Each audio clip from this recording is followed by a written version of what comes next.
बिस्मिल्लाहिर्रहमानिर्रहीम।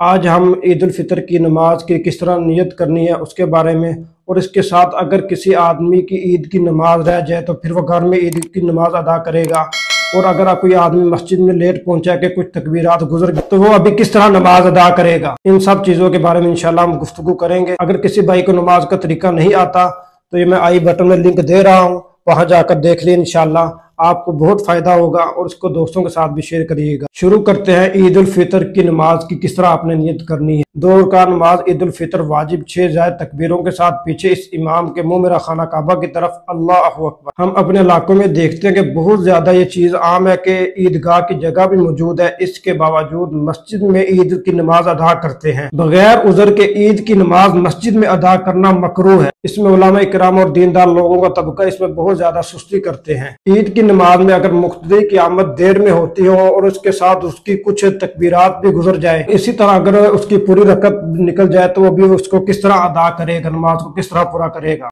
अगर इमाम तकबीरात से फारग हो चुका हो, ख्वाह करात शुरू की हो या ना शुरू की हो, बाद में आने वाले मुक़द्दी तकबीर तहरीमा कहने के बाद ज़ायद तकबीरात भी कह ले, और अगर इमाम रुकू में जा चुका है और ये गुमान हो कि मैं तकबीरात कह के इमाम के साथ रुकू में शामिल हो जाऊंगा, यानी अगर इमाम रुकू में चला गया तो आदमी आया, उसको इतना गुमान हो कि इमाम साहब इसी हालत में भी रुकू में ही होंगे और मैं जो ज़ायद तकबीरात हैं उनको मैं कह लूंगा, तो तकबीर तहरीमा के बाद खड़े खड़े 3 तकबीरें कहकर रुकू में चला जाए। और अगर ये ख्याल हो कि इतनी देर में इमाम रुकू से उठ जाएगा तो तकबीर तहरीमा कहकर रुकू में चला जाए, खड़ा होकर तकबीरात ना कहनी शुरू कर दे, जो तो उसकी 3 ज़ायद तकबीरात रहती थी उनको ना कहना शुरू कर दे, बल्कि रुकू में तस्बीहात जो हम रुकू में तस्बीहात पढ़ते हैं उसकी बजाय तकबीरात जो उसकी 3 तकबीरात रह गई थी उनको वहां पर जाकर पढ़े। रुकू में जाकर जब आपने 3 तकबीरात कहनी है तो वहां पर हाथ उठाना नहीं है। जिस तरह हम क़याम की हालत में हाथ उठाकर तकबीरात कहते हैं तो रुकू में आपने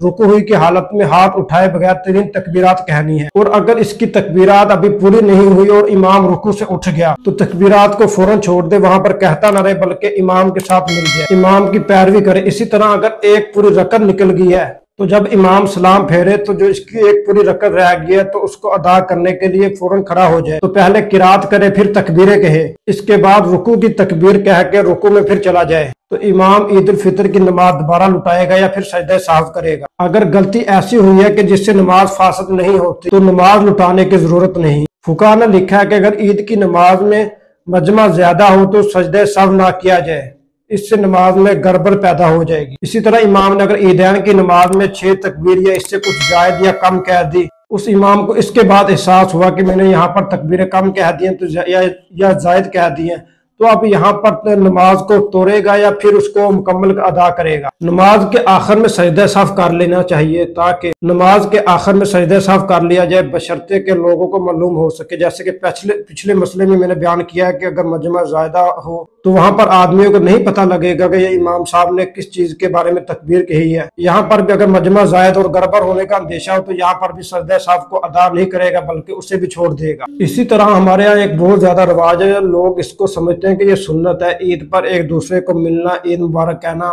एक दूसरे के साथ मानका करना, तो समझ लीजिए ये सुन्नत नहीं है बल्कि लोगों की बनाई हुई ये एक रस्म है। इसको दीन की बात समझना और ना करने वाले को बुरा समझना ये बिद्दत है। इसी तरह हमारे लोगों में एक बात बहुत ज्यादा मशहूर है कि अगर ईद उल फितर की नमाज आदमी की रह गई है तो आप इस नमाज को घर में अदा करे या कोई सदका दे, इसके बारे में क्या उसे करना चाहिए। तो समझ लीजिए कि ईद की नमाज की कोई कज़ा नहीं है, ना ही इसका कोई कफारा है, बल्कि इस्तगफार करे। इसी तरह एक और सवाल हमारे यहाँ बहुत ज्यादा मशहूर है कि ईद वाले दिन गैर मुस्लिमों से मिलना कैसा है। तो समझ लीजिए ईद मिलना अलामत है दोस्ती की, और दोस्ती अल्लाह के दुश्मनों से करना हराम है, क्योंकि दुश्मन का दोस्त भी दुश्मन होता है। जो कुछ कहा अल्लाह ताला इन सब चीजों पर मुझे और आपको अमल करने की तौफीक अता फरमाए। इस वीडियो को ज्यादा से ज्यादा अपने दोस्तों और रिश्तेदारों तक शेयर करें ताकि वो भी ईद से पहले ईद के मसाइल को अच्छी तरह जान ले।